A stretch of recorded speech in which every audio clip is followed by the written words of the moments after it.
병든 애미한테서 병든 자식밖에 더 나오겠냐? 당장 이것을 눈 덮인 뒤산에 버리고 와라. 어머니, 말씀대로 하겠습니다. 장원급제한 아들 도현은 병든 임산부 아내를 버리고 오라 어머니의 말에 고개를 숙였습니다.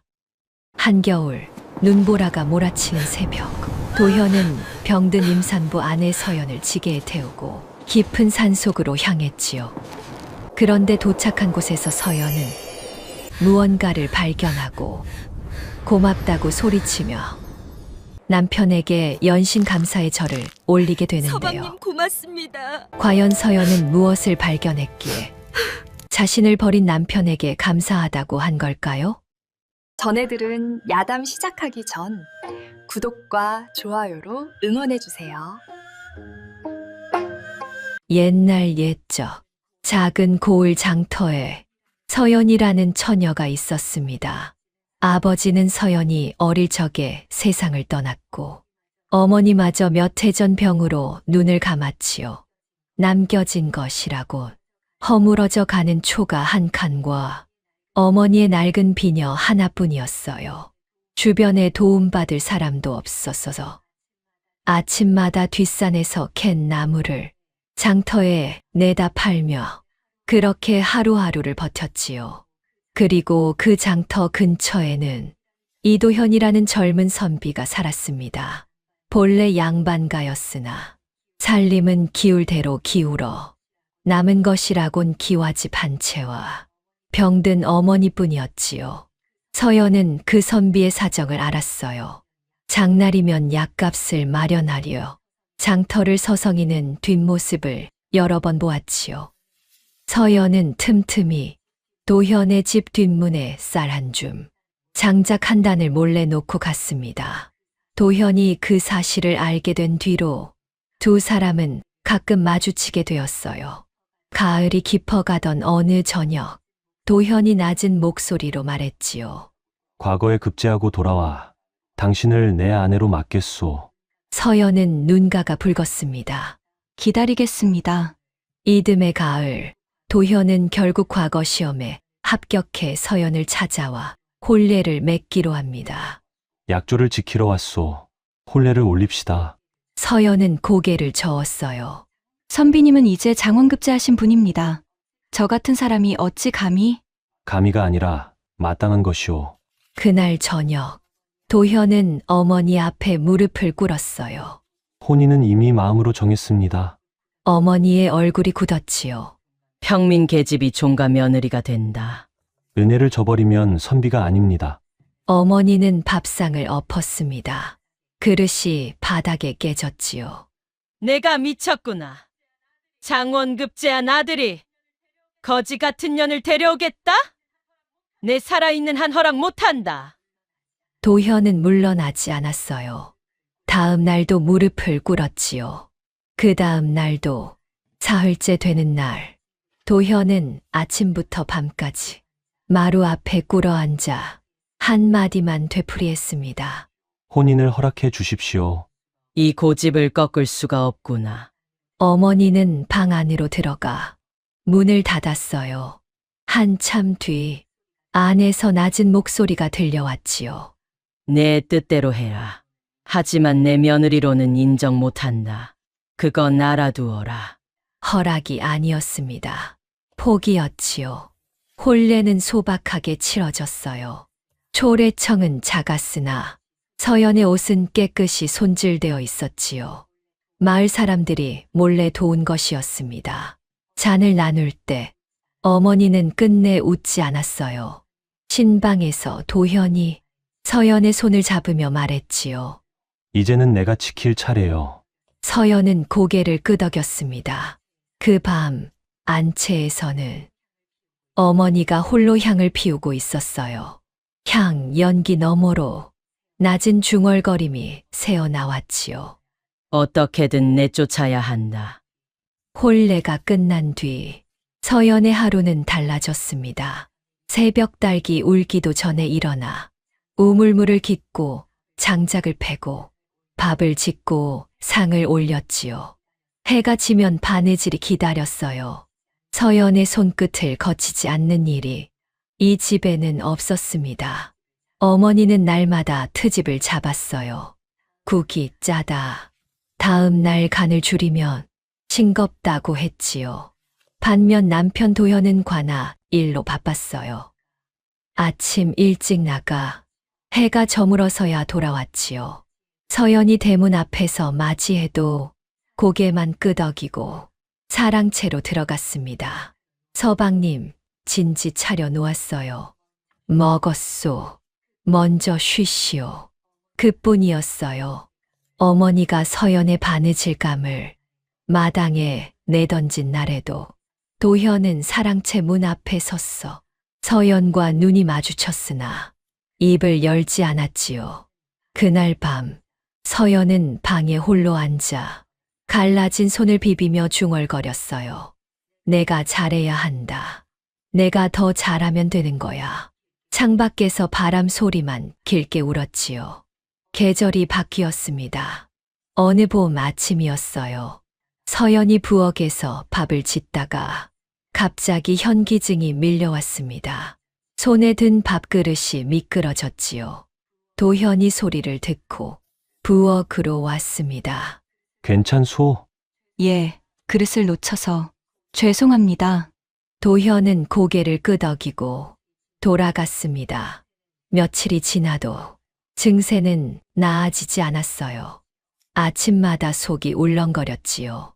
밥 냄새만 맡아도 얼굴이 하얗게 질렸습니다. 어머니가 의원을 불렀어요.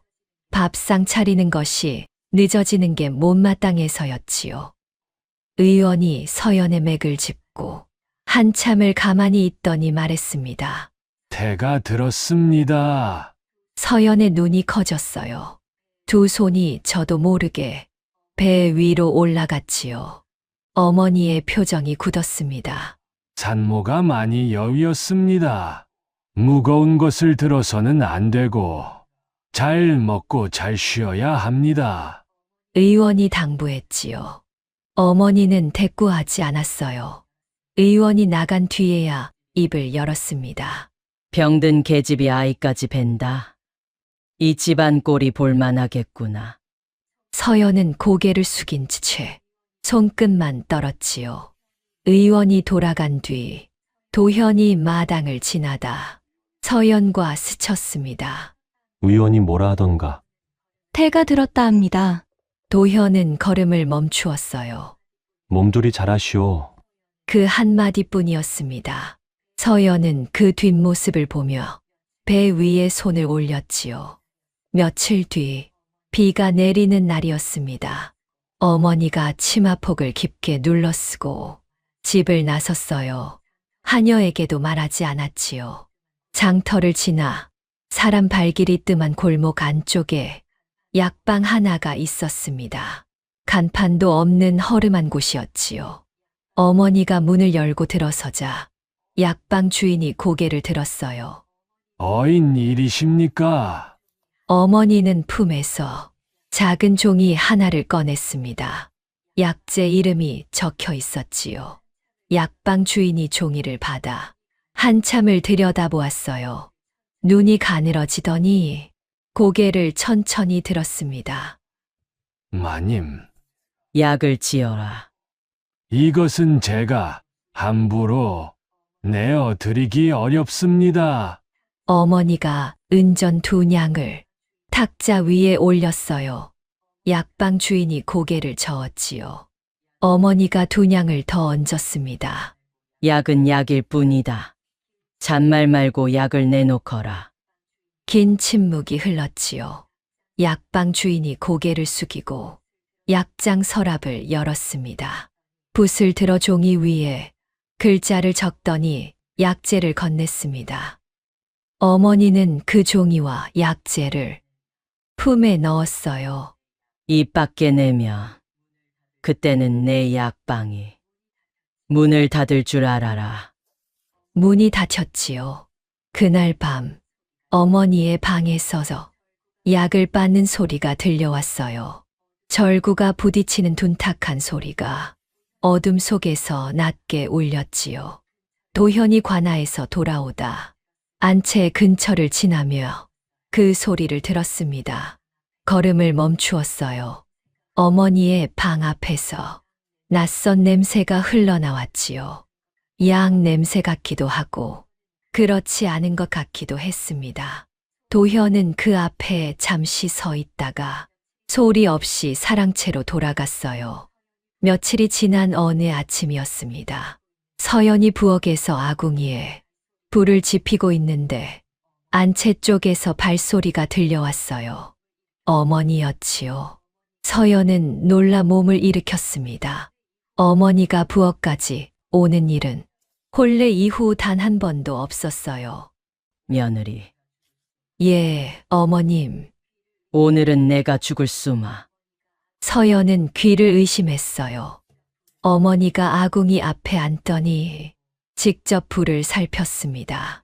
쌀을 씻고 물을 붓고 대추를 어슷 썰어 넣었지요. 내가 그동안 모질었구나. 어머니가 솥을 저으며 말했어요. 시험이란 것이 원래 그런 법이다. 하지만 내 뱃속에 아이가 있으니 이제는 내가 좀 살펴야지. 어머니가 죽을 그릇에 담았지요. 김이 모락모락 올라왔습니다. 먹어라. 내 손자를 위해서. 서연은 숟가락을 들어 올렸습니다. 죽이 입 안으로 들어왔지요.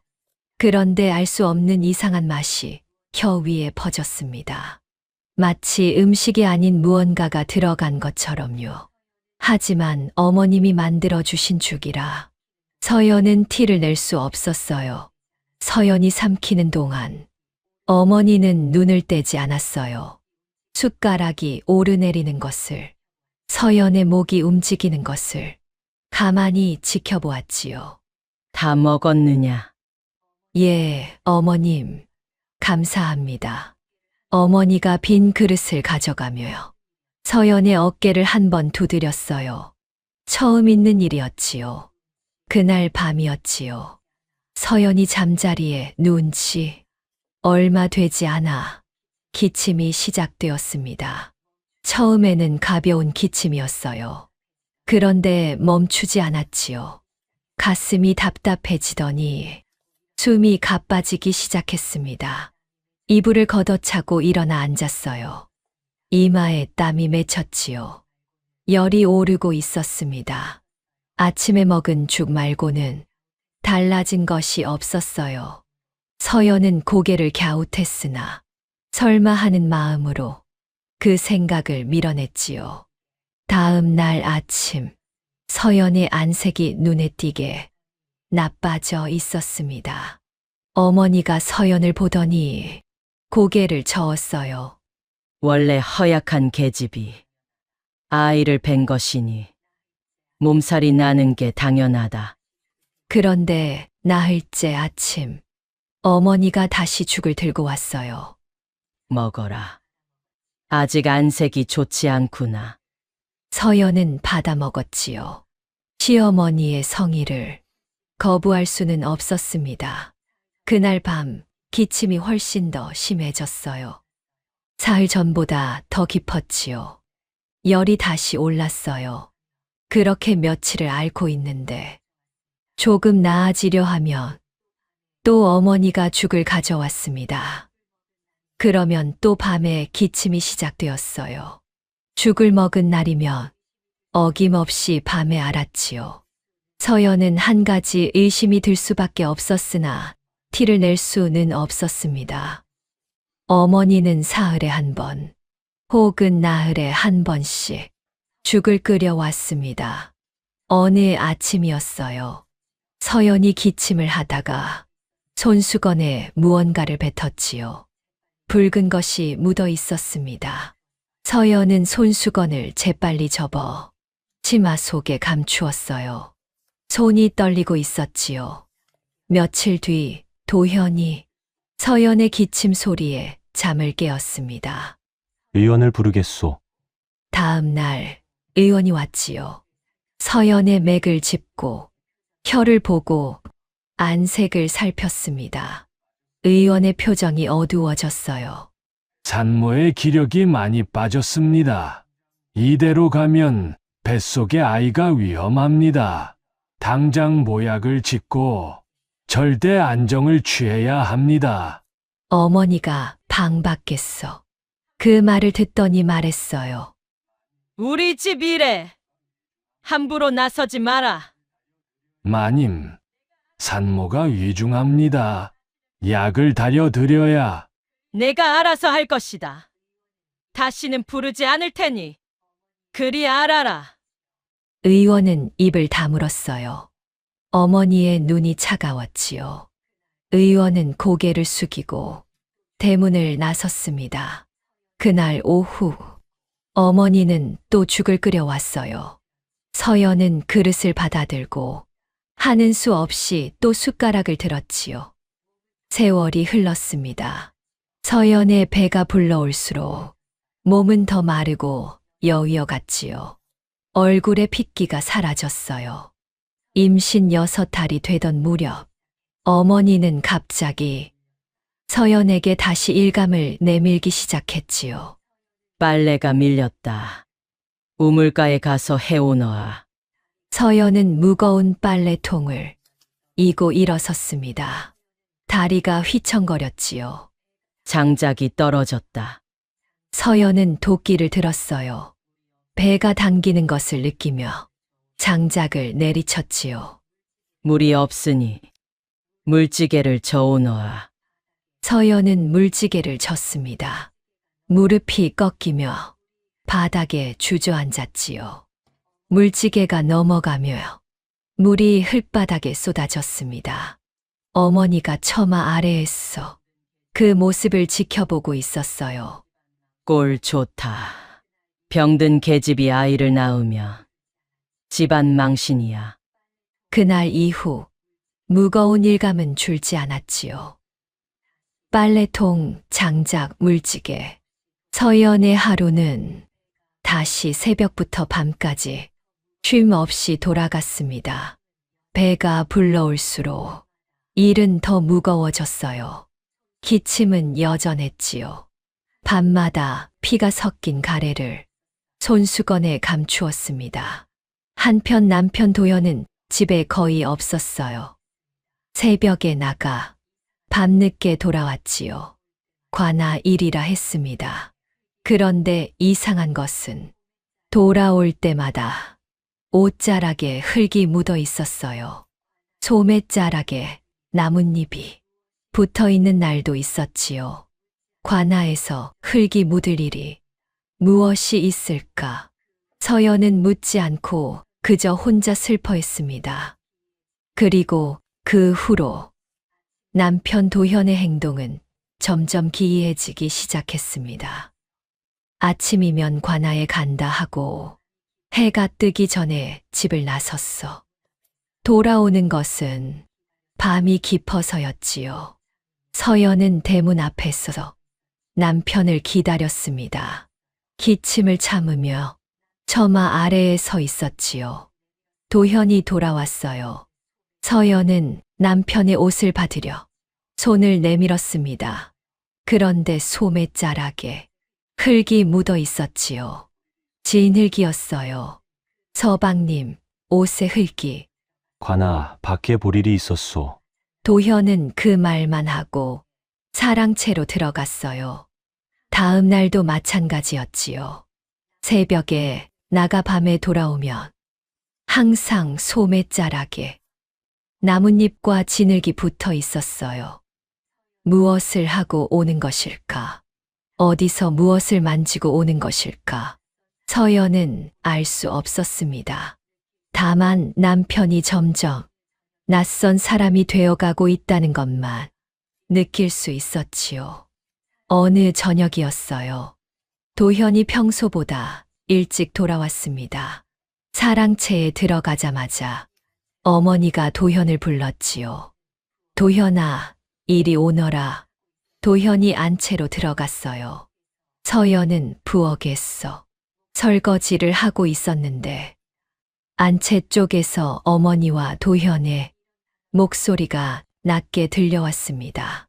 새며느리, 건강한 이런 단어들이 들려왔지요. 며칠이 지났습니다. 도현은 여전히 새벽에 나가 밤에 돌아왔어요. 돌아올 때마다 옷에는 흙과 나뭇잎이 묻어 있었지요. 서방님, 오늘은 일찍 오셨네요. 그렇소. 진지 드셨습니까? 먹었소. 그뿐이었어요. 그러다 어느 날 새벽 어머니와 도현의 목소리가 들려왔어요. 그 계집은 오래 못 갔나. 서연의 숨이 멈추었지요. 보아라, 날이 갈수록 저 꼴이다. 피를 토하는 년이 무슨 수로 아이를 낳겠느냐. 서연은 벽에 손을 짚었습니다. 다리에 힘이 빠졌어요. 어머니의 말이 이어졌지요. 내가 사람답게 살려면 경맞는 새 아내를 들여야 한다. 진사댁 교수가 혼처를 찾고 있다더구나. 서연은 귀를 막고 싶었어요. 그때 도현이 입을 열었습니다. 어머니 뜻대로 하겠습니다. 서연의 손에서 무언가가 미끄러졌어요. 부엌에서 가져온 물바가지였지요.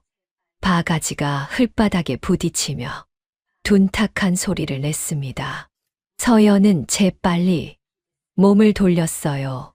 방으로 돌아온 서연은 문을 닫고 벽에 등을 기댔습니다. 눈앞이 흐려졌습니다. 뜨거운 것이 볼을 타고 턱 끝에서 떨어졌어요. 서연은 이불을 끌어당겨 얼굴을 묻었지요. 소리가 새어 나갈까봐 이를 악물었습니다. 배 안에서 아이가 발을 차는 것이 느껴졌어요. 서연은 배를 감싸 안았습니다. 미안하다, 엄마가. 미안하다. 그 말밖에 나오지 않았지요. 밤이 깊어가는 동안 서연의 울음은 멈추지 않았어요. 그리고 서연이 아프다는 소문은 장터에서 빠르게 퍼졌습니다. 이 판서댁 며느리가 피를 토한다더라. 나물 파는 안악이 옆자리 안악에게 속삭였지요. 피를 임신한 몸으로?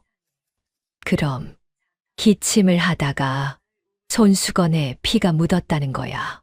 세상에, 소문은 장터를 돌아 마을 우물가로 퍼졌어요. 우물가에서 빨래터로, 빨래터에서 골목으로. 그 집 며느리 본래 평민 아니었소. 그렇다더군. 장원급제한 양반이 평민 여자를 데려왔다지. 그러니 몸이 약한 거야. 격이 안 맞으니까. 서연의 귀에는 그 소문이 들어오지 않았어요. 집 밖에 나갈 기운이 없었지요. 그러나 어머니의 귀에는 빠짐없이 들어왔습니다. 아니, 사실 어머니가 그 소문을 퍼뜨린 것이었지요. 어머니는 장터에 나갈 때마다 아는 안악을 붙잡고 말했어요. 우리 며느리가 영 걱정이다. 기침을 하는데 피가 섞여 나와. 의원도 고개를 젓더구나. 걱정하는 척이었지요. 그러나 목소리에는 걱정 대신 다른 것이 실려 있었습니다. 병든 애미에게서 건강한 자식이 나올 수 있겠느냐. 소문은 씨앗처럼 퍼져 마을 전체의 뿌리를 내렸지요. 우물가에서 물을 깃던 안악 하나가 다른 안악에게 말했어요. 그 집 며느리 오래 못 갈 거라더라. 불쌍하기는 하지. 하지만 양반가에 평민이 들어갔으니 되레 화를 부른 거 아니겠소. 그 말이 맞아. 분수를 몰랐던 거지. 그날 저녁 도현이 관아에서 돌아왔어요. 어머니가 차린 저녁상 앞에 큰어른과 나란히 앉아 있었지요. 도현이 절하고 자리에 앉았습니다. 큰어른이 입을 열었어요. 도연아, 내 처의 병이 마을에까지 소문이 났더구나. 도현은 대답하지 않았지요. 집안의 대를 이을 아이가 성하지 못하면 그건 가문의 수치다. 도현은 표정 없이 앉아 있었습니다.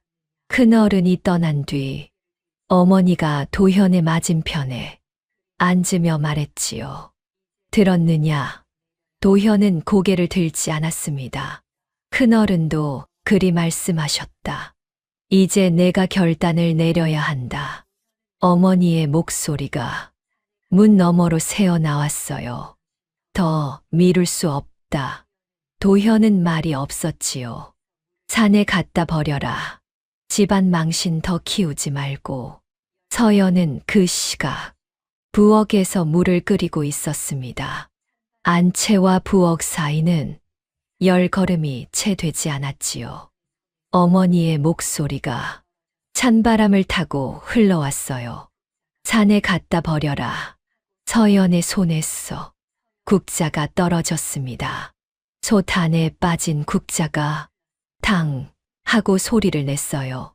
서연은 숨을 멈추었지요. 안채에서 짧은 침묵이 흘렀습니다. 도현이 입을 열었어요. 알겠습니다. 서연은 부엌 벽에 등을 기댔지요. 다리에 힘이 빠졌습니다. 산에 갖다 버려라. 알겠습니다. 그 두 마디가 서연의 머릿속에서 되풀이 되었습니다. 서연은 떨리는 손으로 배를 감싸 안았어요. 미안하다. 엄마가 미안하다. 눈물이 흘렀지요. 새벽이 왔습니다. 어둠이 채 거치지 않은 시각이었어요. 서연은 잠을 이루지 못하고 누워 있었지요. 발소리가 들렸습니다. 서연의 방 앞에서 발소리가 멈추었어요. 문이 열렸지요. 도현이었습니다. 서연은 몸을 일으켰어요. 도현의 얼굴을 보았지요. 아무 표정이 없었습니다. 일어나시오. 서연은 입술을 달싹였어요. 말이 나오지 않았지요. 나를 따라오시오. 도현은 그 말만 하고 마당으로 나갔습니다. 서연은 떨리는 손으로 저고리를 여미었어요. 방문을 나서자 찬바람이 얼굴을 쳤지요. 마당에 눈이 쌓여 있었습니다. 도현이 광에 서서 무언가를 꺼내고 있었어요. 지게였지요. 서연은 그것을 보고 걸음이 멈추었습니다. 산에 갖다 버려라. 어젯밤 어머니의 말이 귀에 울렸어요. 도현이 지게를 지고 서연 앞에 섰습니다. 다시오. 서연의 눈에서 눈물이 흘렀어요. 소리 없이 저항할 기운이 없었지요. 몸도 마음도. 서연은 지게 위에 올라앉았습니다. 도현이 끈을 묶었어요. 한마디도 하지 않았지요. 대문이 열렸습니다. 도현이 걸음을 내디뎠어요. 눈밭 위로 발자국이 찍혔지요. 서연을 업은 도현의 발자국 하나뿐이었어요. 마을을 벗어나자 산길이 시작되었지요. 바람이 매서웠습니다. 눈이 옆으로 날려 서연의 얼굴을 핥히었어요. 눈썹에 눈이 엉겨 붙었지요. 속눈썹이 하얗게 얼었습니다. 서연은 기침을 했어요. 한 번, 두 번, 멈추지 않았지요. 가슴 안쪽에서 무언가가 찢어지는 것 같았습니다. 도현은 뒤를 돌아보지 않았어요. 걸음만 재촉했지요. 산길은 가팔랐습니다. 눈이 쌓여 발이 빠졌어요. 도현의 숨이 거칠어졌지요. 그러나 멈추지 않았습니다. 소나무 가지 위에 쌓인 눈이 바람에 쏟아져 내렸어요. 서연의 어깨 위로 차가운 눈덩이가 떨어졌지요. 서연은 몸을 웅크렸습니다. 배를 감싸 안았어요. 아이를 바람에서 가리려는 듯 저고리 깃을 배 위로 끌어당겼지요. 도현은 뒤를 돌아보지 않았습니다. 길이 좁아졌어요. 나뭇가지가 도현의 어깨를 쳤지요. 눈 덮인 바위를 돌아가고 얼어붙은 개울을 건넜습니다. 서연의 숨이 가늘어졌어요. 몸이 점점 차가워지고 있었지요. 서방님, 서연이 작은 목소리로 불렀어요. 대답이 없었지요. 서방님, 아이만은 살려주십시오. 도현은 걸음을 멈추지 않았습니다. 대답도 하지 않았어요. 서연은 더 이상 말할 힘이 없었지요. 고개가 떨어졌습니다. 눈 위로 쏟아지는 하늘이 하얗게 흐려졌어요. 얼마나 걸었을까요? 산은 점점 깊어졌습니다. 나무들이 빽빽해졌지요. 인적이 끊긴 곳이었어요. 서연은 눈을 감았습니다. 이제 끝이구나 하고 생각했지요. 여기에 버려지는 것이구나. 이 눈 속에서 나와 이 아이는 얼어 죽는 것이구나. 그런데 어디선가 냄새가 났습니다. 나무 타는 냄새였어요. 서연은 눈을 떴지요. 나무들 사이로 연기가 올라오고 있었습니다. 굴뚝이었어요. 서연은 고개를 들었지요. 눈 쌓인 산비탈 아래에 작은 집이 한 채 서 있었습니다. 굴뚝에서 연기가 피어오르고 있었어요. 지붕 위에 눈이 소복이 쌓여 있었지만 처마 아래는 눈이 녹아 있었지요. 안에서 불을 떼고 있다는 뜻이었습니다. 도현이 걸음을 멈추었어요. 지게를 내려놓았지요. 서연은 도현의 등에서 미끄러지듯 내려왔습니다. 다리에 힘이 없어 눈 위에 주저앉았어요. 도현이 집의 문을 열었지요. 따뜻한 공기가 서연의 얼굴을 감쌌습니다. 서연은 문 안을 들여다보았어요. 아궁이에 불이 지펴져 있었지요. 방바닥이 따뜻했습니다. 상 위에 음식이 차려져 있었어요. 미역국과 밥, 그리고 약초를 달인 듯한 탕약 한 사발이었지요. 방 한쪽에는 작은 꾸러미가 놓여 있었습니다. 서연은 그 꾸러미를 보았어요. 아기 옷이었지요. 작은 베네쩍 오리와 강보가 가지런히 접혀 있었습니다. 누군가 한 땀 한 땀 정성 들여 지은 것이었어요. 서연은 눈을 깜빡였지요. 한 번, 두 번, 이해할 수 없었습니다. 버리러 온 것이 아니었던가. 이 눈 속에 두고 가려는 것이 아니었던가. 그런데 이 따뜻한 방은 무엇이며, 이 밥상은 무엇이며, 이 아기 옷은 대체 무엇이란 말인가? 서연은 떨리는 목소리로 물었어요. 이게 무엇입니까? 도현은 대답하지 않았어요. 서연은 다시 방 안을 보았지요. 따뜻한 아궁이, 차려진 밥상, 작은 아기 옷. 서방님, 이게 무엇입니까? 도현은 여전히 입을 열지 않았습니다. 도현이 방 안으로 들어왔습니다. 문을 닫았어요. 바람 소리가 멀어졌지요. 서연은 방바닥에 앉은 채 도현을 올려다보았습니다. 이해할 수 없는 얼굴이었어요. 따뜻한 방, 차려진 밥상, 작은 아기 옷. 이것들이 무엇인지 서연은 아직 알지 못했지요. 도현이 서연 앞에 무릎을 꿇었습니다. 서연은 숨을 멈추었어요. 도현이, 이 사람이 무릎을 꿇었습니다. 도현의 어깨가 떨리고 있었지요. 고개를 숙인 채 한참을 말하지 못했어요. 서연은 그 모습을 바라보았습니다. 장원급제한 뒤로 한 번도 보지 못한 모습이었지요. 도현이 입을 열었어요. 나는 목소리가 갈라졌지요. 그 죽의 냄새를 잊지 못했소. 서연의 눈이 커졌습니다. 처음에는 몰랐소. 어머니가 죽을 끓여 주시니 고마운 일이라 생각했지요. 도현이 고개를 들었어요. 눈이 붉었지요. 그런데 당신이 먹을 때마다 기침이 심해지고 안 먹으면 나아지는 것을 나도 보았소. 서연은 입술을 떨었습니다. 어느 날 밤이었소. 관아에서 늦게 돌아와 안채를 지나는데 어머니 방에서 냄새가 났지요. 약을 빻는 냄새였소. 도현의 목소리가 낮아졌어요. 문틈으로 보았습니다. 어머니가 절구에 무언가를 빻고 있었지요. 그 옆에 종이 한 장이 있었소. 약재 이름이 적힌 종이었습니다. 서연은 말을 잃었어요.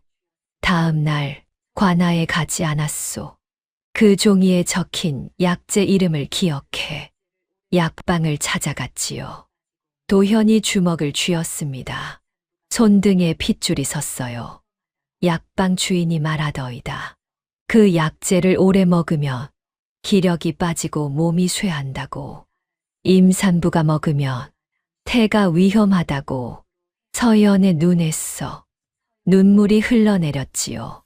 소리 없이. 그때 알았소. 어머니가 당신을 그 죽으로 해하고 있다는 것을. 서연은 고개를 저었습니다. 믿고 싶지 않았어요. 알고 있었으면서도 끝까지 부정하고 싶었지요. 왜? 서연의 목소리가 실처럼 가늘었어요. 왜 말해주지 않으셨습니까? 왜 그렇게 차갑게 대하셨습니까? 왜 나를 혼자 두셨습니까? 도현의 얼굴이 일그러졌지요. 어머니가 눈치를 채면 더 큰 해코지를 할까 두려웠소. 도현이 떨리는 손으로 서연의 손을 잡았어요. 생각했소. 어떻게 해야 당신을 이 집에서 빼낼 수 있을지. 내가 당신 편인 것을 들키면 어머니는 더 은밀하게, 더 알 수 없는 방법으로 당신을 해할 것이었소. 서연은 눈물이 멈추지 않았지요.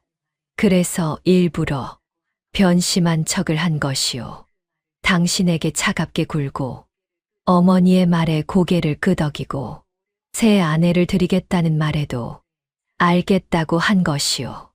서연은 그 말을 듣고도 쉽게 고개를 끄덕일 수 없었습니다. 너무 오래 혼자였어요. 너무 오래 차가운 등만 보았지요. 버리는 것처럼 보여야 했소. 어머니가 안심해야 당신을 집 밖으로 빼낼 수 있었소. 산에 갖다 버려라. 그 명령이 오히려 내가 기다리던 것이었지요. 서연은 눈을 크게 떴어요. 기다리던 것이라뇨. 이 집을 봐주시오. 도현이 방 안을 가리켰지요. 내가 지은 집이요. 서연은 방 안을 둘러보았습니다. 벽은 흙으로 발랐으나 반듯했어요. 기둥은 투박했지만 단단하게 박혀 있었지요. 바닥에는 구들이 놓여 있었고 아궁이에서 따뜻한 기운이 방 안 가득 퍼져 있었습니다. 옷에 묻은 흙이 도현이 고개를 끄덕였지요. 관아에 간 것이 아니었소. 산에 올라가 나무를 베고 흙을 나르고 벽을 세우고 지붕을 얹었소. 서연은 도현의 손을 보았어요. 굳은 살이 박여 있었지요. 물집이 터지고 아문 흔적이 손바닥 곳곳에 남아 있었습니다. 붓을 잡던 손이 아니었어요. 도끼를 잡고 삽을 잡고 흙을 나르던 손이었지요. 소매자락에 붙은 나뭇잎도 이 산의 것이요. 새벽에 나가 밤에 돌아온 것도 여기를 짓느라 그랬소. 날이 추워지기 전에 끝내야 했지요. 서연은 상 위에 놓인 밥과 미역국을 보았습니다. 그리고 한쪽에 놓인 아기옷 꾸러미를. 저 아기옷은 도현의 눈에 있어서 눈물이 떨어졌어요. 장터 끝에 앉은 바느질 잘하는 할머니에게 몰래 맡긴 것이요. 아이가 태어나면 입힐 것이 있어야 하지 않겠소. 서연은 그 꾸러미를 손으로 더듬었습니다. 작은 베넷저고리의 바느질 땀이 손끝에 느껴졌지요. 한 땀 한 땀 누군가 정성 들여 지은 것이었어요. 서연의 가슴 안에서 무언가가 터졌습니다. 분노였어요. 안도였지요. 서러움이었습니다. 그 모든 것이 한꺼번에 목구멍을 타고 올라왔어요. 서연은 손을 들었지요. 도현의 뺨을 치려 했습니다. 그러나 손이 닿기 전에 멈추었어요. 손이 떨리고 있었지요. 서연은 그 손을 도현의 어깨 위에 내려놓았습니다. 그리고 울었어요. 소리를 내어 울었지요. 혼례 이후 처음이었습니다. 소리를 내어 우는 것이 그동안은 이불을 물고 베개를 안고 치마로 입을 막고 울었지요. 이번에는 아무것도 막지 않았습니다. 서연은 도현의 가슴에 얼굴을 묻었어요. 도현은 서연의 등을 감싸 안았지요. 두 사람은 한참을 그렇게 있었습니다. 밖에서 바람이 불고 눈이 내렸지만 방 안은 따뜻했어요. 서연의 울음이 조금씩 잦아들었지요. 도현이 서연의 머리카락을 쓸어 넘기며 말했습니다. 미안하오. 다른 방법을 찾지 못했소. 서연은 고개를 저었어요. 살아있으니 됩니다. 이 아이와 함께 살아있으니 됩니다. 도현은 서연의 이마에 입술을 댔지요. 한참 뒤 도현이 자리에서 일어났습니다. 아궁이에 장작을 더 넣었어요. 서연에게 약초 달인 물을 사발에 따라 건넸지요. 이것을 마시오. 어머니의 죽에 든 것과 반대되는 약초를 달인 것이오. 약방 주인에게 확인한 것이니 걱정 마시오. 서연은 사발을 받아 마셨습니다. 쓰고 텁텁했으나 어머니의 죽과는 다른 쓴맛이었어요. 먹을 것은 여기 있소. 장작은 광에 쌓아두었고 물은 뒤편샘에서 뜰 수 있소. 도현이 방 안을 둘러보며 하나하나 짚었지요. 서연은 도현의 얼굴을 보았습니다. 어디 가시려는 겁니까? 내려가야 하오. 서연의 얼굴이 굳었어요. 짐을 더 가져와야 하오. 이불도 옷도 당신에게 필요한 것들이 아직 집에 있소. 가지 마세요. 서연이 도현의 옷깃을 잡았지요. 손가락에 힘이 들어갔습니다. 어머니가 알면 모르오. 버렸다고 믿고 있을 것이오. 서연은 손을 놓지 못했어요. 제발. 도현이 서연의 손을 감싸 쥐었습니다. 반드시 돌아오겠소. 내일 해가 지기 전에 반드시 이 문을 열겠소. 서연은 한참을 도현의 눈을 들여다보았어요. 별 아래에서 약조를 하던 그 눈이었지요. 그때와 같은 눈이었습니다. 서연은 천천히 손을 놓았어요. 도현이 저고리를 여미고 문 앞에 섰지요. 문은 밖에서 잠그겠소. 누구라도 오면 소리를 내지 마시오. 서연은 고개를 끄덕였습니다. 도현이 문을 열었어요. 찬바람이 밀려들었지요. 서연은 몸을 움츠였습니다. 도현이 밖으로 나갔어요. 문이 닫혔지요. 밖에서 빗장거는 소리가 들렸습니다. 서연은 닫힌 문을 바라보았어요. 도현의 발소리가 눈 위에서 점점 멀어졌지요. 서연은 배를 감싸 안았습니다.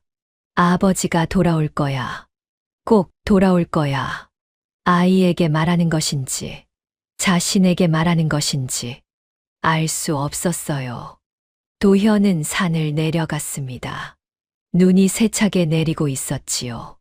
올라올 때 찍었던 발자국이 이미 눈에 덮여 보이지 않았어요. 바람이 귀를 때렸습니다. 코끝이 얼어붙었지요. 도현은 걸음을 멈추지 않았어요. 산 아래로 내려갈수록 마을의 불빛이 보이기 시작했지요.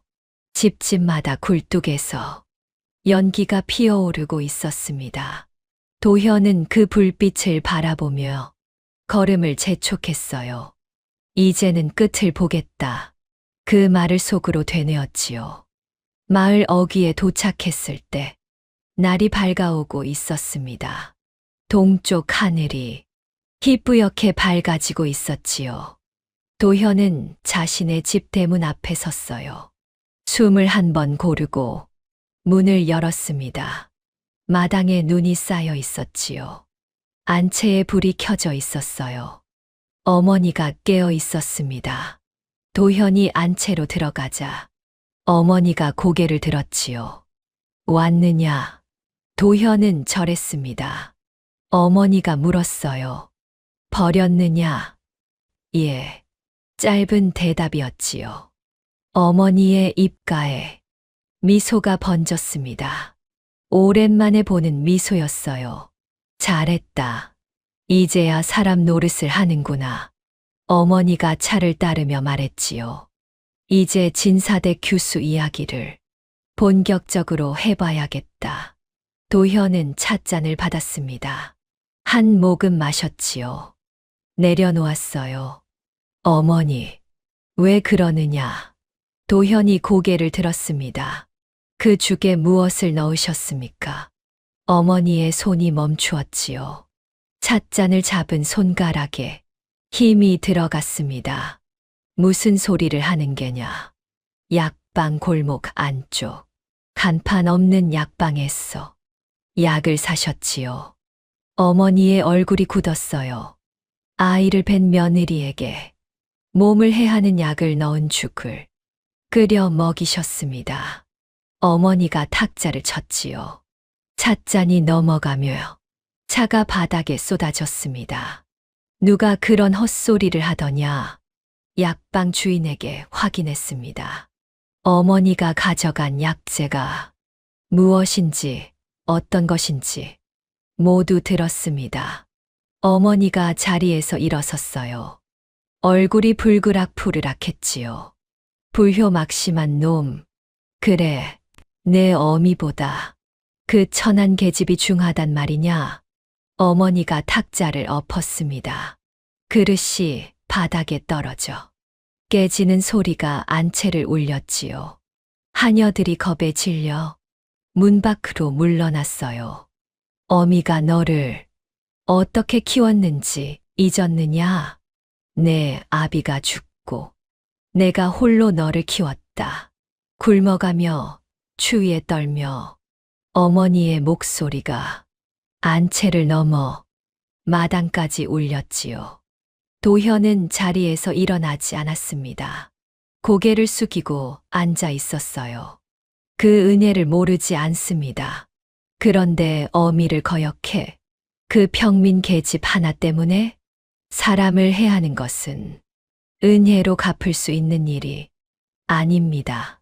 어머니가 도현 앞으로 다가왔지요. 손을 들어 올렸어요. 도현의 뺨을 쳤습니다. 도현은 고개를 돌리지 않았어요. 맞은 자리가 붉어졌지요. 다시 한 번 말해봐라. 어미가 사람을 해했다고. 다시 한 번 말해봐라. 도현은 천천히 고개를 들었습니다. 어머니가 죽에 약을 타셨습니다. 며느리의 몸을 망치려 하셨습니다. 뱃속의 아이까지. 어머니의 눈이 흔들렸어요. 내가 다 이 집안을 위해서 한 일이다. 병든 계집이 낳은 아이가 이 가문의 대를 잇게 할 수는 없어. 어머니가 소리쳤지요. 차라리 잘라내는 게 집안을 살리는 길이야. 도현은 그 말을 듣고도 자리에서 일어나지 않았습니다. 한참의 침묵이 흘렀어요. 안채 밖에서 발소리가 들렸지요. 문이 열렸습니다. 도현의 형, 이도영이었지요. 도영은 도현보다 4살 위였어요. 과거에는 나가지 않았으나 마을에서 농사와 장사를 하며 묵묵히 집안 살림을 도운 사람이었지요. 말이 적고 성정이 온화했습니다. 도영은 안채에 들어서며 엎어진 탁자와 깨진 그릇, 그리고 서로 마주 앉은 어머니와 도현을 보았어요. 무슨 일입니까? 어머니가 먼저 소리쳤지요. 내 동생을 보아라. 어미를 거역하고 그 천한 계집 편을 들겠다는 게야. 도영은 도현을 보았습니다. 도현의 뺨이 붉어져 있었지요. 도현아, 무슨 일이냐? 도현은 고개를 숙인 채 말했어요. 어머니가 서연에게 해로운 약을 탄 죽을 먹이셨습니다. 도영의 눈이 가늘어졌지요. 사실입니까, 어머니?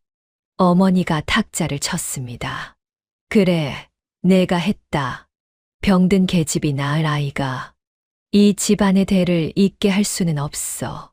내가 이 가문을 지키려고 한 일이야. 도영은 아무 말도 하지 않았어요. 한참을 서 있었지요. 어머니가 도영에게 다가왔습니다. 너는 내 편이지. 내 동생이 미쳤어. 제정신이 아니야. 어미보다 그 계집을 택하겠다는 놈이 어디 있느냐? 도영은 어머니의 말을 듣고 천천히 입을 열었어요. 어머니, 왜 그러느냐?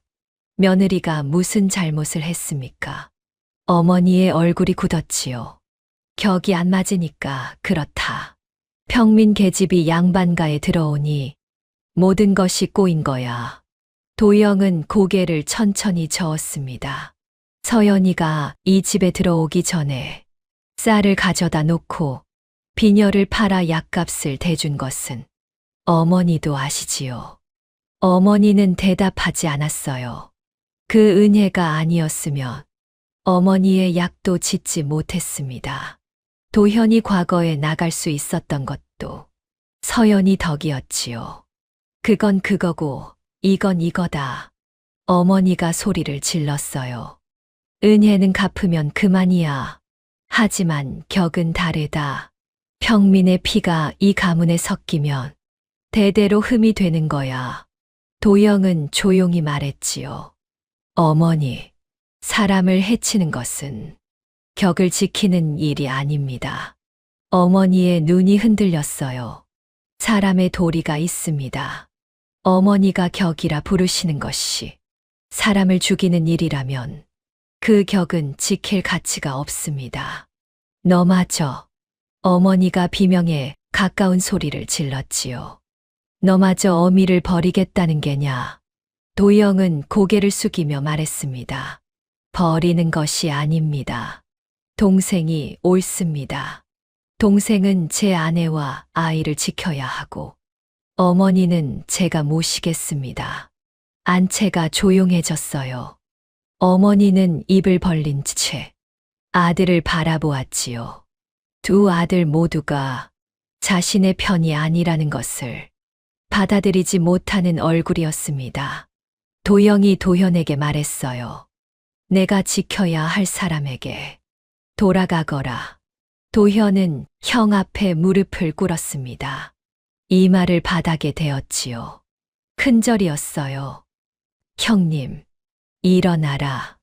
은혜를 잊지 않겠습니다. 도영이 도현의 어깨를 잡아 일으켜 세웠지요. 은혜가 아니다. 형이 마땅히 할 일이니라. 도현의 눈에서 눈물이 흘러내렸어요. 도영은 동생의 어깨를 한 번 두드리고 돌아섰지요. 어머니는 벽에 기대앉아 두 아들을 번갈아 보았습니다. 입술이 파르르 떨리고 있었어요. 도현은 방으로 갔습니다. 자신의 물건을 챙겼지요. 가진 것이 많지 않았어요. 책 서너 권과 붓 한 자루, 벼루 하나, 보자기에 싸는데 손에 무언가가 잡혔지요. 비녀였습니다. 서연의 비녀. 어머니 약값에 쓰려 했으나 도현이 끝내 팔지 못하고 간직해 온 것이었어요. 도현은 그 비녀를 보자기 안에 넣었습니다. 혼례 때 서연이 쓰던 작은 폐물도 함께 쌌지요. 짐을 꾸리고 방문을 나서는데 어머니가 마루에 서 있었어요. 가겠다는 거냐? 도현은 멈추었지요. 정녕 어미를 버리고 그 계집에게 가겠다는 거냐? 도현은 고개를 숙였습니다. 어머니를 버리는 것이 아닙니다. 형님이 곁에 계십니다. 형이 무슨 소용이야? 어머니의 목소리가 갈라졌어요. 장원급제한 아들이 떠나면 내가 무엇으로 사느냐? 내가 내 전부였는데. 도현은 대답하지 못했지요. 어머니가 한 발짝 다가왔습니다. 그 계집과 함께 망해라. 산에서 굶어 죽어라. 다시는 이 집에 얼씬도 하지 마라. 도현의 눈에 있어서 눈물이 흘렀어요. 소리는 내지 않았지요. 도현은 짐을 들고 마루를 내려섰습니다. 마당을 건넜어요. 대문 앞에 서서 걸음이 멈추었지요. 뒤를 돌아보았습니다. 어머니가 마루에 서 있었어요. 형이 어머니 옆에 서 있었지요. 도현은 짐을 내려놓았습니다. 무릎을 꿇었어요. 이마를 흙바닥에 대었지요. 대문 밖 눈 쌓인 마당에서 절을 했습니다. 한 번, 그리고 일어섰어요. 짐을 들었지요. 걸었습니다. 뒤를 돌아보지 않았어요. 대문이 멀어지고, 마을이 멀어지고, 길이 산 쪽으로 꺾어졌지요. 눈이 내리고 있었습니다. 도현의 발자국 위로 하얀 것들이 소리 없이 내려앉았어요. 산길을 올랐습니다.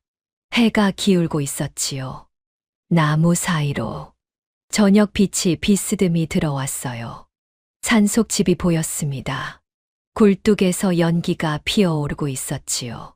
서연이 불을 지피고 있다는 뜻이었습니다. 도현은 빗장을 열었어요. 문이 열리자 서연이 고개를 들었지요. 아궁이 앞에 앉아 있었습니다. 서연의 눈이 도현을 보았어요. 그리고 무너졌지요. 서연은 아궁이 앞에서 그대로 울음을 터뜨렸습니다. 몸을 일으키려다 다리에 힘이 풀려 주저앉았어요.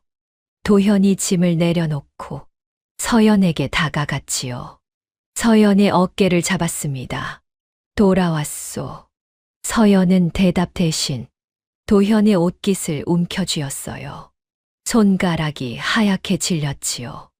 놓지 않겠습니다. 다시는 놓지 않겠습니다.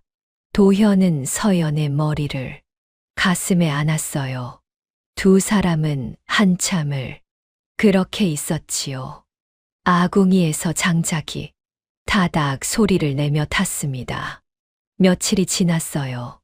서연은 어머니의 죽을 더 이상 먹지 않았지요. 도현이 가져온 약초탕을 아침 저녁으로 마셨습니다. 사흘이 지나자 기침이 줄었어요. 닷새째 되는 날에는 밤에 한 번도 기침을 하지 않았지요. 일주일이 지나자 서연의 볼에 아주 옅은 핏기가 돌기 시작했습니다. 도현은 아침마다 약초탕을 다리고 밥을 지었어요. 서연이 부엌에 서려 하면 도현이 가로막았지요. 앉아 있으시오. 내가 하겠소. 선비의 손이 서투르게 쌀을 씻었습니다. 밥이 타기도 하고 국이 넘치기도 했지요. 서연은 그 모습을 보며 웃었어요. 오랜만이었습니다. 서연이 웃는 것이 입꼬리가 올라가고 눈이 가늘어지는 그 얼굴. 장터에서 나무를 팔던 시절에 그 얼굴이었지요. 도현은 타버린 밥을 긁어내다 말고 서연의 웃음소리를 들었습니다. 손을 멈추었지요. 한참을 서연을 바라보았어요. 왜 그러세요, 서방님? 아니요. 그냥 오랜만에. 도현은 말을 잇지 못했지요. 다시 밥을 긁었습니다. 날이 갈수록 서연의 안색이 좋아졌어요. 도현은 아침에 장작을 패고 낮에는 산에서 약초를 캐었지요. 약방 주인에게 배운 대로 몸에 좋은 풀을 골라 말리고 다렸습니다. 서연은 처음에는 방 안에서만 지냈어요. 일주일이 지나자 마루에 나와 앉았지요. 보름이 지나자 마당까지 걸어 나왔습니다. 어느 아침이었어요. 눈이 그친 뒤라 세상이 하얗게 덮여 있었지요. 서연이 마당에 섰어 눈밭을 바라보고 있었습니다. 서방님, 저기 보세요. 눈 위에 작은 발자국이 찍혀 있었어요. 동그란 것이 두 줄로 이어져 있었지요. 토끼 발자국이에요. 서연이 그 발자국을 따라 몇 걸음 걸었습니다. 발자국은 나무 뒤로 사라져 있었지요. 어디로 갔을까? 서연이 나무 뒤를 살펴보았어요. 토끼는 없었지요. 발자국만 눈 위에 점점이 남아 있었습니다. 서연이 돌아서며 웃었어요.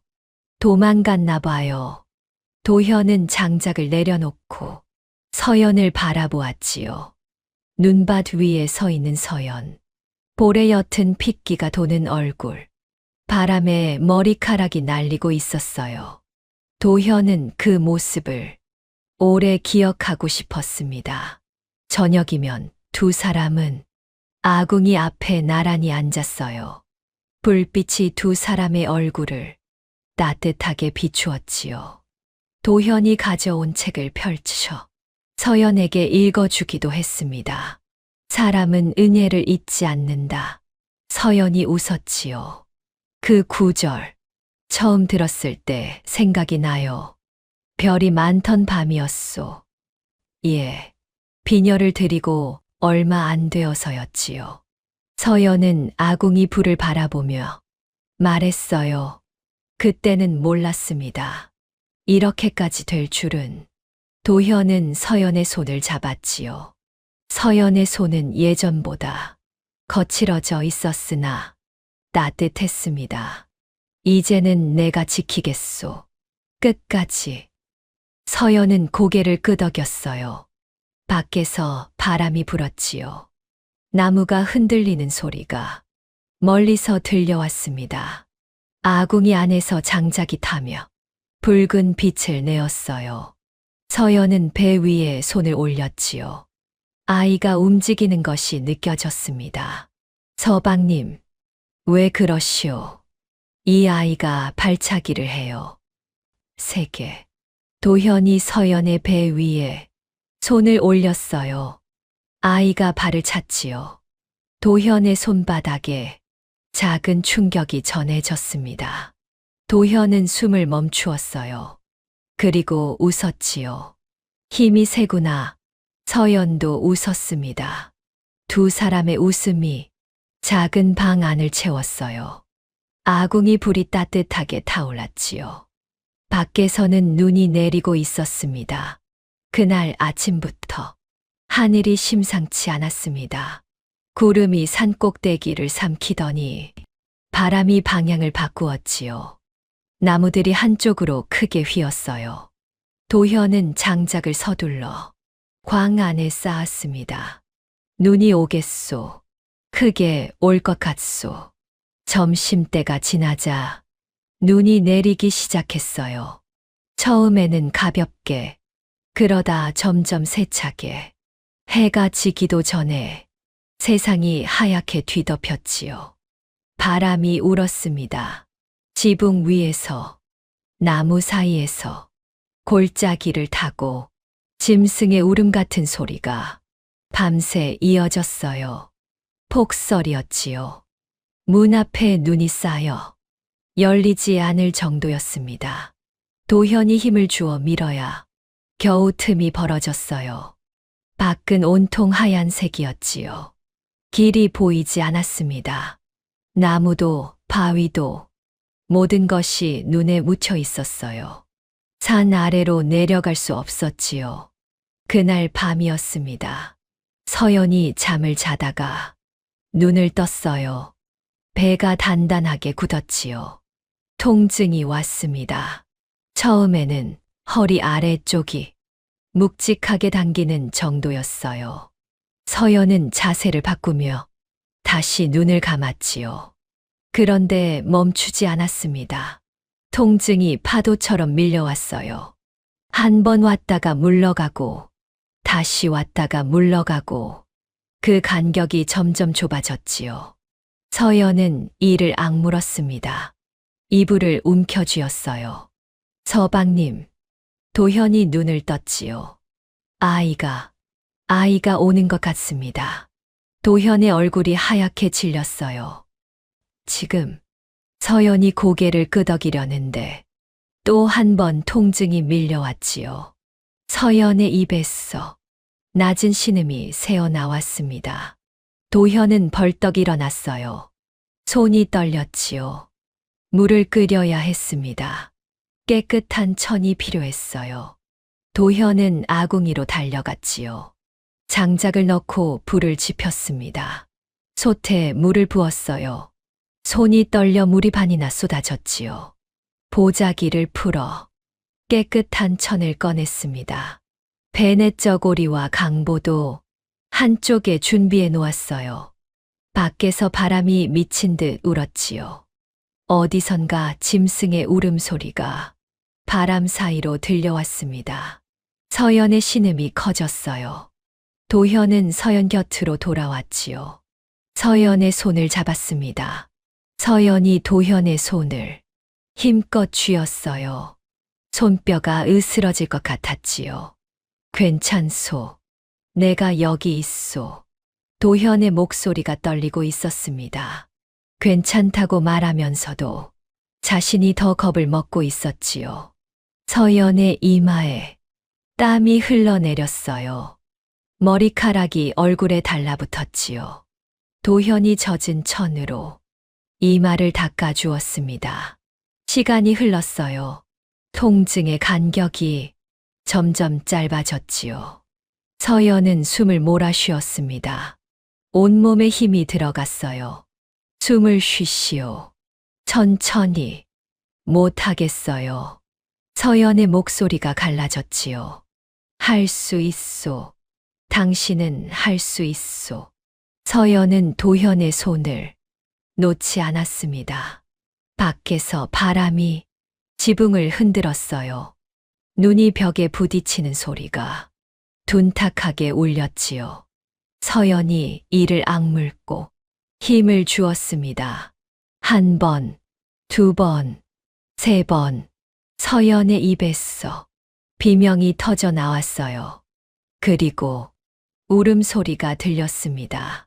작고 날카롭고 세상에 처음 내는 목소리. 아이의 울음이 방 안을 가득 채웠어요. 도현의 손이 멈추었지요. 떨리는 손으로 아이를 받았습니다. 작았어요. 붉고 쭈글쭈글하고 두 주먹을 꼭 쥔 채 있는 힘껏 울고 있었지요. 도현은 준비해 둔 천으로 아이를 감쌌습니다. 손끝이 떨려 천을 제대로 여미지 못했어요. 아이가 울었지요. 도현도 울었습니다. 서연은 축 늘어진 채 숨을 몰아쉬고 있었어요. 온몸의 힘이 빠져나간 뒤였지요.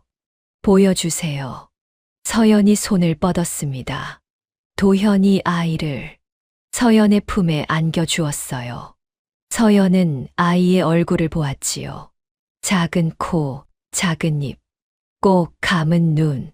서연의 볼 위로 눈물이 흘러내렸습니다. 그때였어요. 밖에서 울던 바람이 잠시 멈추었지요. 창문으로 들어오던 눈발이 잦아들었습니다. 구름 사이로 달빛이 비쳤어요. 방 안이 은빛으로 물들었지요. 서연은 창문 밖을 보았습니다. 눈이 그치고 있었어요. 하얀 눈밭 위로 달빛이 고요하게 내려앉고 있었지요. 서연이 아이를 내려다보며 약한 목소리로 말했습니다. 눈 오는 날에 웃음이 왔네. 도현이 서연 곁에 앉았지요. 이름을 지어야 하오. 서연은 창밖에 하얀 세상을 바라보았어요. 눈설, 기쁠희, 설희, 도현이 되뇌었지요. 설희라. 아이가 작은 소리로 울었습니다. 제 이름을 알아듣기라도 한 것처럼 서연이 웃었어요. 도현도 웃었지요. 달빛이 세 사람을 비추었습니다. 세월이 흘렀어요. 눈이 녹고 꽃이 피고 잎이 지고 다시 눈이 내렸지요. 그것을 몇 번이나 되풀이했습니다. 설이가 자랐어요. 기어 다니던 아이가 걸었지요. 걷던 아이가 뛰었습니다. 옹알이를 하던 입에서 말이 나왔어요. 아버지. 도현이 처음 그 말을 들은 날 장작을 패다 말고 도끼를 내려놓았지요. 설이는 총명한 아이였습니다. 도현이 마루에 앉아 책을 읽으면 설이가 옆에 와 앉았어요. 글자를 손가락으로 짚으며 따라 읽었지요. 아버지, 이게 뭐예요? 하늘천이다. 천. 설이가 또렷하게 따라했어요. 다음 날 설이가 마당의 눈 위에 나뭇가지로 무언가를 그렸지요. 도현이 나가보니 삐뚤삐뚤한 글자가 눈 위에 찍혀 있었습니다. 천. 도현은 그 글자 앞에 섰어. 한참을 웃었어요. 서연의 몸은 많이 나아졌지요. 기침은 완전히 멈추었고 볼에 핏기가 돌았습니다. 아이를 안고 산길을 걸을 만큼 기력도 돌아왔어요. 마을의 소문이 돌기 시작한 것은 설이가 4살이 되던 해였지요. 산속에 장원급제한 선비가 산다더라. 나무꾼이 산에서 내려오며 한 말이 퍼진 것이었어요. 장원급제가 왜 산에서 사는 거야? 집안 사정이 있다는데 자세한 건 나도 모르겠소. 소문은 마을을 넘어 고을 관아까지 닿았지요. 어느 날 관아에서 사람이 찾아왔습니다. 관복을 입은 하인이 산길을 헐떡이며 올라왔어요. 이도현 나리를 뵈러 왔습니다. 현감 나리께서 벼슬을 내리고자 하시니 내려오시라 전하랍니다. 도현은 고개를 숙이며 말했지요. 감사하오나 저는 이곳에서의 삶이 족합니다. 벼슬은 사양하겠소. 하인은 어리둥절한 얼굴로 산을 내려갔어요. 서연이 물었지요. 괜찮으시겠습니까? 벼슬을 마다하시면 다시는 기회가 오지 않을 수도 있어요. 도현은 마당에서 뛰어노는 설이를 바라보며 말했습니다. 이미 가진 것이 넉넉하오. 형 도영이 가끔 산을 올라왔어요.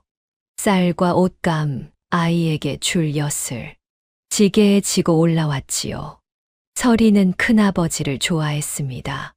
큰아버지, 설이가 달려가 매달리면 도영은 환하게 웃으며 아이를 안아 올렸어요. 도영은 올 때마다 어머니의 안부를 전하지는 않았지요. 도현도 묻지 않았습니다. 다만 한 번 도영이 떠나기 전에 나지막이 말한 적이 있었어요. 어머니가 많이 늙으셨다. 도현은 대답하지 않았지요. 그로부터 또 한 해가 지났습니다. 봄이 오려는 무렵이었어요. 산 아래 눈이 녹기 시작했지만 산 꼭대기에는 아직 겨울이 남아 있었지요. 도영이 올라왔습니다.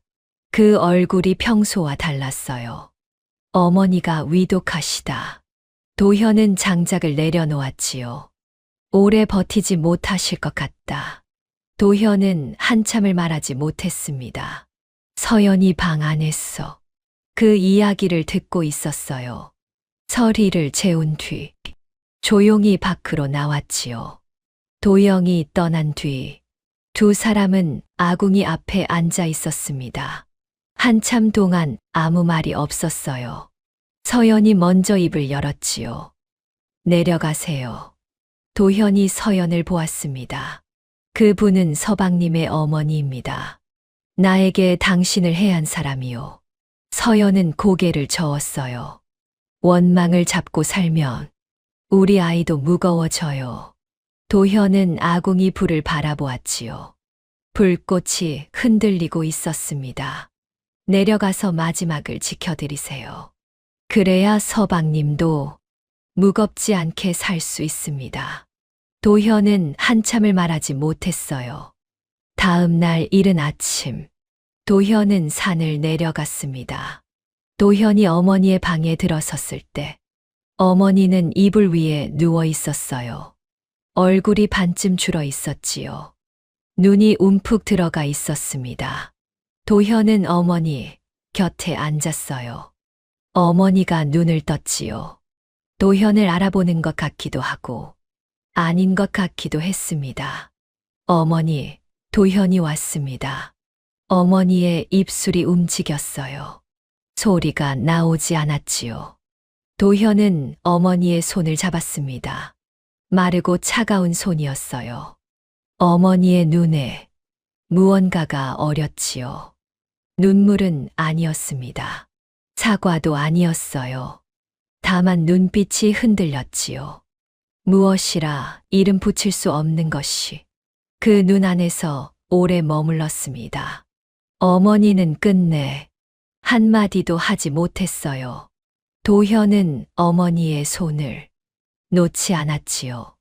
밤이 깊어가는 동안 한쪽 무릎도 움직이지 않았습니다. 새벽녘이었어요. 어머니의 숨이 가늘어졌지요. 한 번, 한 번.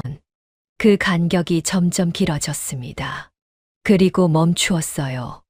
도현은 어머니의 손을 한참 동안 잡고 있었지요. 창밖이 밝아오고 있었습니다. 동쪽 하늘이 붉게 물들었어요. 도현은 자리에서 일어나 어머니의 이불을 고쳐 덮었지요. 산으로 돌아갔습니다. 산속집에 도착했을 때 서연이 마당에 서 있었어요. 서리가 서연의 치마를 잡고 서 있었지요. 도현은 두 사람 앞에 섰습니다.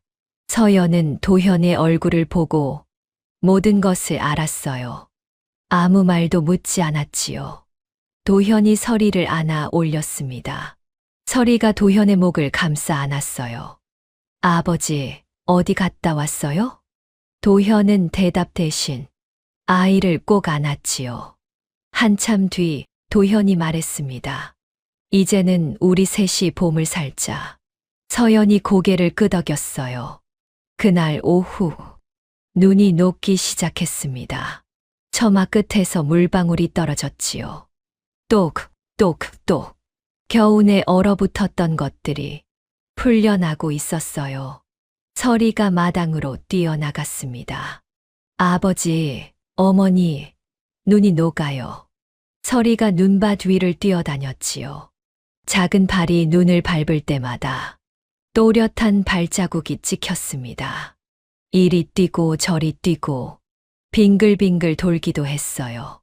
도현과 서연은 처마 아래에서 그 모습을 바라보았지요.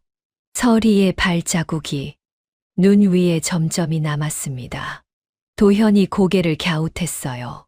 저것 봐요, 서방님. 서연이 말했지요. 서리의 발자국이 눈 위에 글자처럼 찍혀 있었습니다. 작고 또렷한 발자국들이 하얀 눈밭 위에 한 글자, 한 글자 새겨지고 있었어요.